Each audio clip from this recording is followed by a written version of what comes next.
Hi hello నమస్తే Navabhoomi YouTube ఛానల్కు స్వాగతం. నేను మీ అజీత్.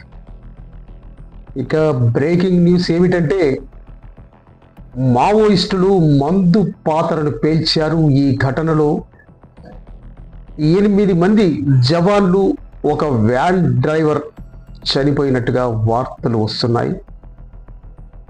ఇక ఛత్తీస్గఢ్లో మావోయిస్టులు మరోసారి రెచ్చిపోయారు. బీజాపూర్లో భద్రతా దళాల లక్ష్యం చేసుకుని మందు పాత్రను పేల్చారు. ఈ ఘటనలో 9 మంది చనిపోయారు. అందులో 8 మంది జవాన్లు అయితే ఒకరు వ్యాన్ డ్రైవర్గా గుర్తించారు. ఇక ఈ ఘటనలో మరో 8 మంది జవాన్లు గాయపడ్డారు. ఇక గాయపడిన వారిని రాయ్పూర్లోని ఆసుపత్రికి తరలించారు. వారిలో పలువురి పరిస్థితి ఆందోళనకరంగా ఉన్నట్టుగా మరి సమాచారం. ఇక ఈ ఘటన సోమవారం నాడు బెద్రే కుత్రు రహదారి మీద చోటు చేసుకుంది. ఇక దంతెవాడ జిల్లా సరిహద్దుల్లో జరిగిన ఎన్కౌంటర్లో మరణించిన మావోయిస్టుల సంఖ్య 5కు పెరిగింది. ఈ మావోయిస్టుల కోసం దంతెవాడ, నారాయణపూర్ జిల్లాల సరిహద్దుల్లో పోలీసులు గాలింపు చర్యలు చేపట్టారు. ఈ విషయాన్ని మావోయిస్టులు గమనించి మరి కాల్పులకు తెగబడ్డారు.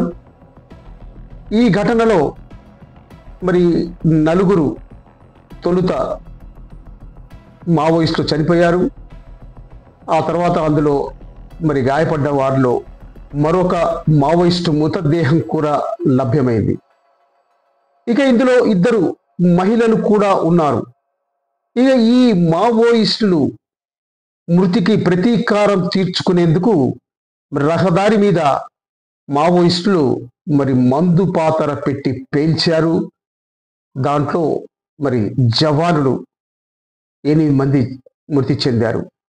దాంతో మరి కేంద్ర రాష్ట్ర ప్రభుత్వాల భద్రతా దళాలు అలర్ట్ అయ్యాయి.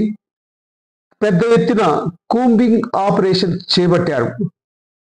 ఇక దీంతో నారాయణపూర్, బస్తర్, కండేగావ్, దంతెవాడ జిల్లాల్లో మరి ప్రత్యేక టాస్క్ ఫోర్స్ గాలింపు చర్యలు చేపడుతోంది. పల్లెలు అణువణువున గాలిస్తుంది. అడవుల్లో ప్రతి చెట్టును కూడా మరి గాలించి నక్సలైట్లపై వేటను కొనసాగిస్తుంది.